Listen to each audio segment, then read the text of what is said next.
Black love is the reason why civilization began. If it wasn't for the love between a black woman and a black man, none of us would ever be here. Why do we have a culture built on destruction? Why do we celebrate these things? I mean, look at what's going on with Sean Diddy Combs. Love is not enough to get married. Now, love is essential to get married, but it ain't enough to make that person your life partner. No one takes accountability. Not enough. We can't say women don't take accountability, men don't take accountability. I don't see enough accountability. 90% of advice that you see online on social media, when it comes to mental health, when it comes to relationships, 90% of that stuff is wrong. But I think we need to bring back compassion. Let's make that go viral. That's how I feel. It's honestly how I feel.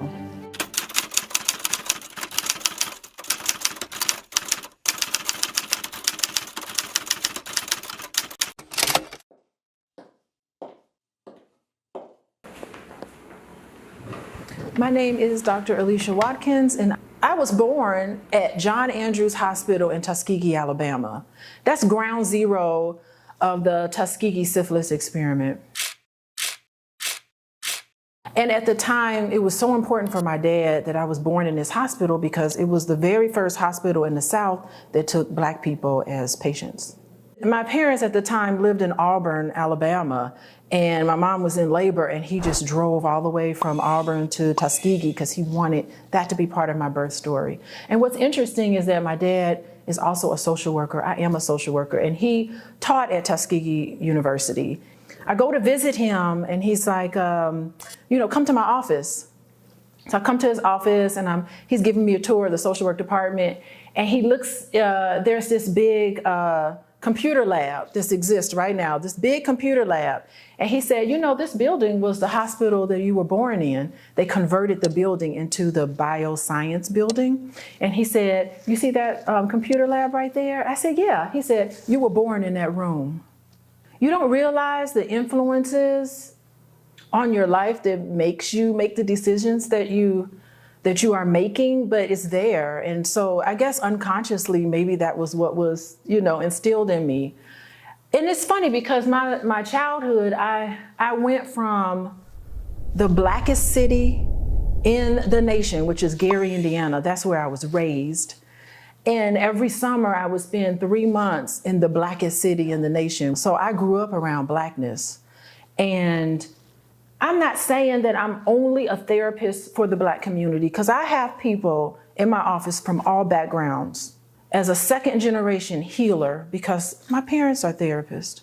My parents were trained in child development and social issues, and their whole career is dedicated to really helping black people. That's what I grew up in. And I mean, really growing up in Gary, Indiana in the 80s during the crack epidemic, I saw around me the effects that had on tearing families apart. When you have perpetrators of abuse historically, how could they not be affected by what's happened to them? They themselves are damaged. Even though historically, the dominant culture has been very hostile to black people, but even elements of that dominant culture, they're hurting too. Perpetrators are hurt individuals. And that's why I don't turn anybody away. It's not, I'm a black therapist with my black perspective and my upbringing. But in terms of clientele, I can serve everybody. I do not like demonizing individuals just because they attack other people. I'm not making excuses for their behavior, but I definitely understand their behavior. We can't take everybody who's a perpetrator and put them in jail and lock them away somewhere. They need healing too. I've seen it happen.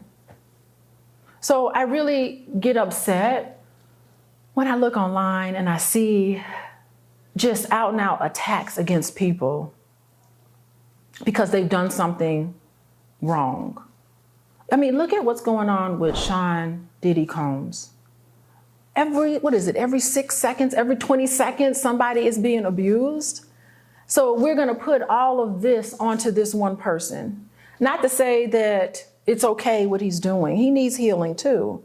But I think we need to start looking at society. Why do we have a culture built on destruction?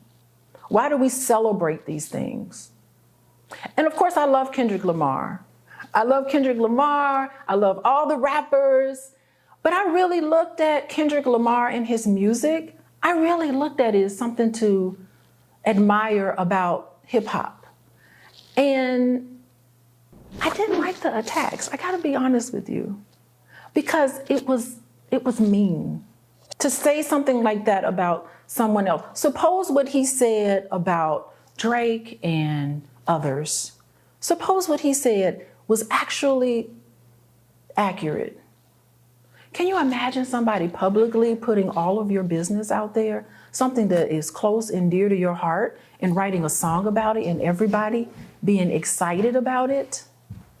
I've had painful moments in my life, and I'm so happy no one wrote a song about it and posted it and it got #1 rated in hip hop music. I would be awful. I would feel awful. It's that sort of compassion that I would like to see more embedded in our culture. And yeah, sensational things get the attention, it gets the views, it gets the downloads. But I think we need to bring back compassion. Let's make that go viral. That's how I feel. It's honestly how I feel. I think in this world, we need to give our 100% support around creatives. I can't even imagine what it's like to wake up one day and say, you know what? I have something I need to say, and I'm going to say it in the form of this art. How vulnerable it is. I'm not a creative in that way, but I know a lot of creatives. They're very sensitive about their work. They're very sensitive about their craft and the things that they're doing. And to put their stuff out there, it's almost like they post a song and then they just walk away and be like, I can't take it. These are even Grammy winners do this.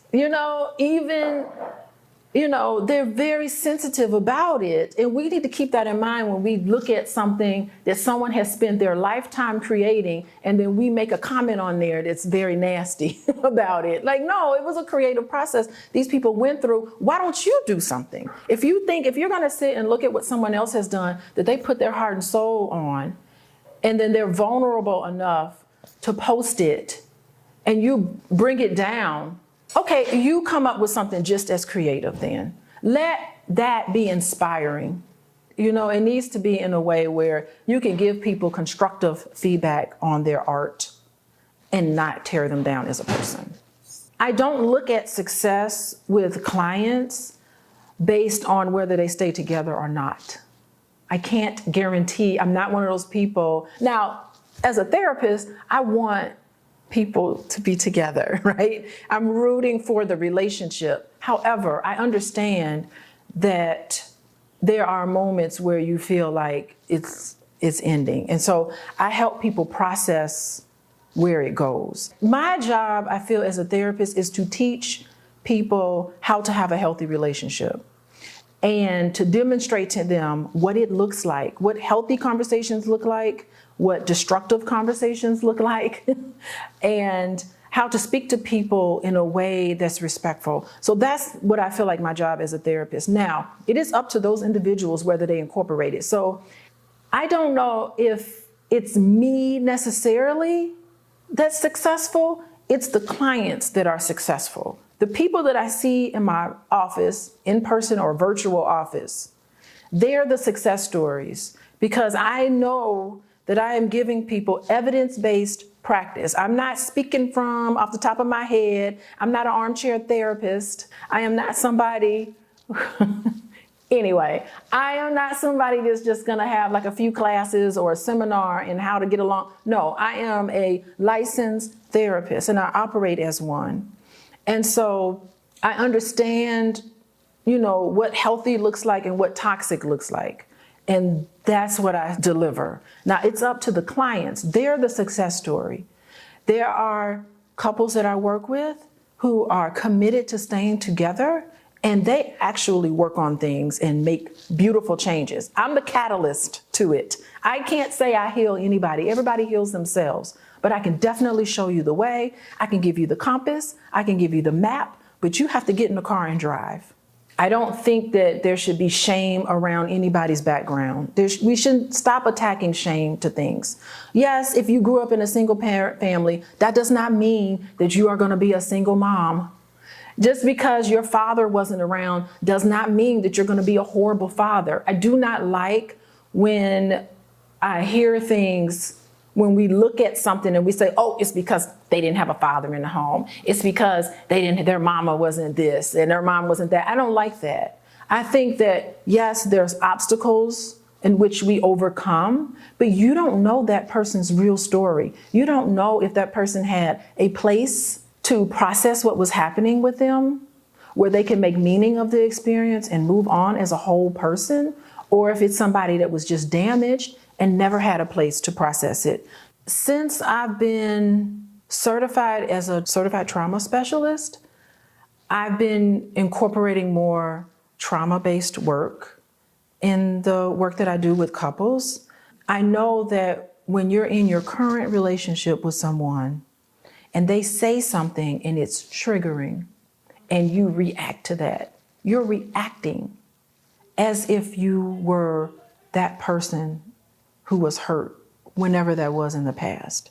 You're responding as if you're that. So if something happens to you when you were 8 years old and you go along your life and you're in a relationship with someone, by the way, your relationship with someone else, an intimate relationship, it is not at all the same as your work partner. It's not at all the same as your boss. It's not the same. Your intimate relationship, your partner that you are with, intimacy, that person and that relationship is different from any other. So there is no comparison, by the way. That person triggers you. You're not acting like a 30-year-old. You're not acting like an adult. You're acting like a hurt 8-year-old. And that's something that I want all of us to kind of remember. When you're dealing with somebody and they start being reactive, in that moment, they're not an adult. They are the age of which they were when that trigger is reminiscent of. And so you got to understand, in that moment, you're not talking to an adult, you're talking to that hurt child.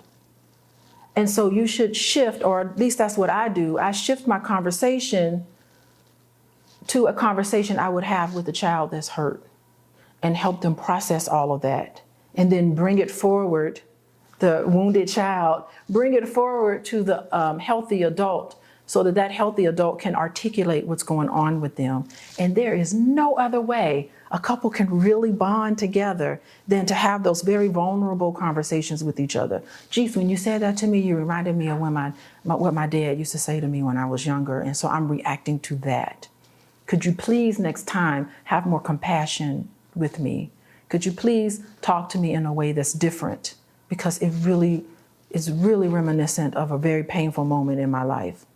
And when you hear somebody say that, you respond as you would as a child. You don't say, forget it. You don't want to do those narcissistic responses. You want to lean into those moments that your partner is vulnerable with you. You don't want to hurt them further. That's damaging. And so these are the changes that I challenge my couples to make with each other when they're dealing with each other. And once some get it, the ones who don't get it, they're going to be alone. Nobody wants to be with somebody who doesn't care about their feelings. Feelings do matter in intimate relationships. You can't. And then it's so funny because those people, they go on and they have a trail of failed relationships. And then they go out in the world and they blame it on everybody else. Like, what did you do? What did you do to contribute to this? I see you as a common denominator. I don't see enough accountability.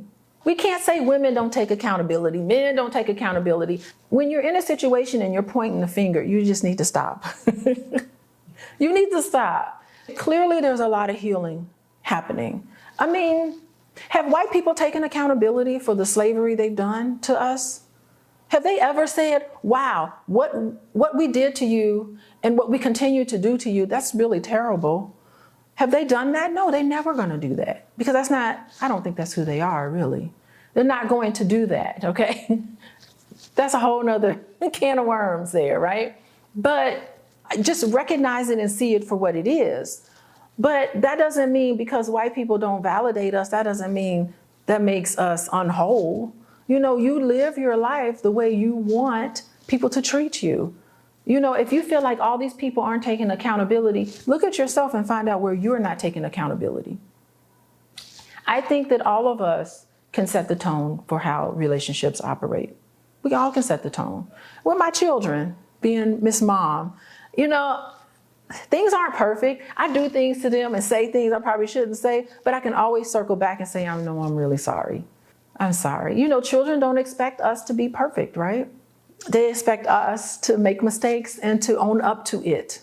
So just set the example in your family. And you know what? What's interesting is that when you start taking accountability for your behavior, that's a very strong response. You can create that synergy in your life. I talk about this a lot. I think that our dominant society is based in whiteness.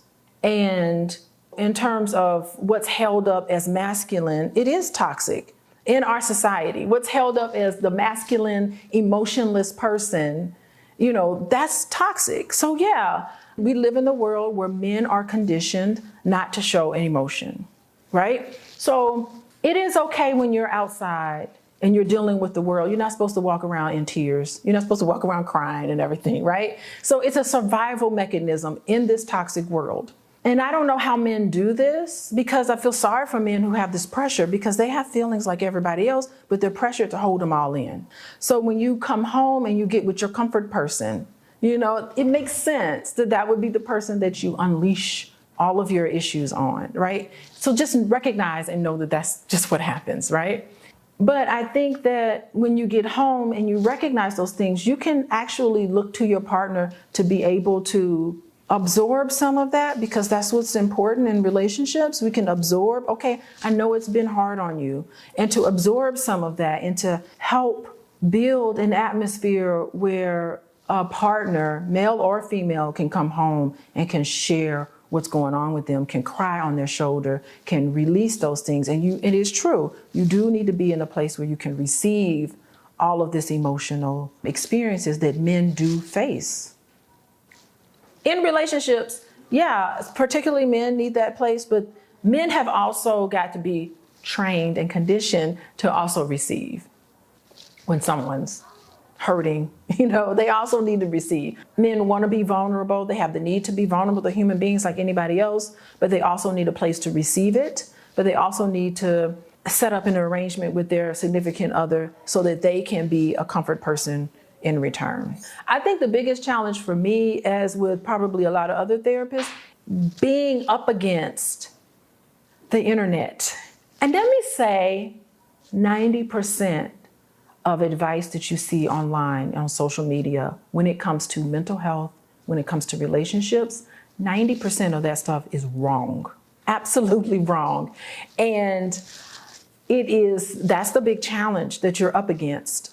There are well-intended, beautiful people on the internet spewing things about relationships, human behavior, mental health, and it is 100% incorrect. And it's just something that's just there. And I don't know, you know, how to break through that noise, but myself and other therapists, we get together and we're just like, do you see this? Can you believe this? That's a challenge in and of itself. It's just bad advice being online and making generalizations about people and plucking out one word, narcissistic, and just using that for everything. What else is being used? Gaslighting. You know, words like that. As a licensed therapist, those words are clinical terms.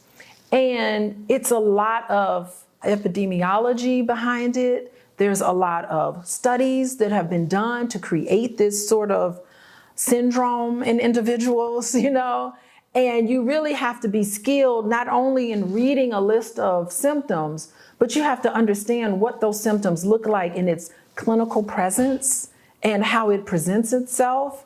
And if you haven't had that background and that training, it's really difficult. It's really difficult to totally understand what it really looks like. And I do think that some of those terms are used to weaponize other people. And so that's the part that is a big challenge, I feel like part of my job is to educate the public on what is healthy, what is not healthy, but we are no way in a position to diagnose anybody, to treat anybody, to cure people. You can't do that online and with social media. You have to do it with a clinical assessment and with an individual that can sit down and talk to you with your personal issues that's unique to you. I would love to be able to help all of my clients accept themselves. I know it sounds really cliche, but for real, like accept themselves and all of their experiences and being okay with that. Eliminating the shame, eliminating the self-hatred, eliminating all of the worry that stops you from being who and what you know you need to be. I want to say, what's getting in your way? And they talk about a whole list of worries that they think could happen. Yes, those things can happen. It is possible, but go for it anyways. My success as a therapist is for everybody to be courageous in their pursuit. You know what you want to do. You know your purpose in life. It's not that people don't want to do it. They don't know what it is. But I wish people would be a little more courageous in how they love each other, how they love themselves, how they accept each other and themselves, for sure. That's really lofty, but I really do feel that way.